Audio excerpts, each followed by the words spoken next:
Merhaba arkadaşlar, bugün sizinle yeni bir videoyla karşınızdayım. Bugün sizinle Super Bear Adventure diye bir oyun oynayacağız. Ben çocukken çok oynardım bu oyunu. Bakalım eskisi kadar hatırlıyor muyum? Tabii ki şöyle birkaç şey hatırlıyorum.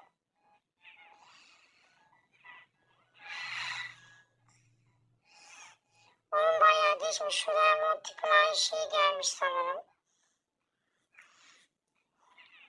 Neyse biz başlayalım. Bu arada öğrendi sadece ben öğrettim. Ben sadece biraz çalıştım. Şöyle kaplumbağa köyüne giderim.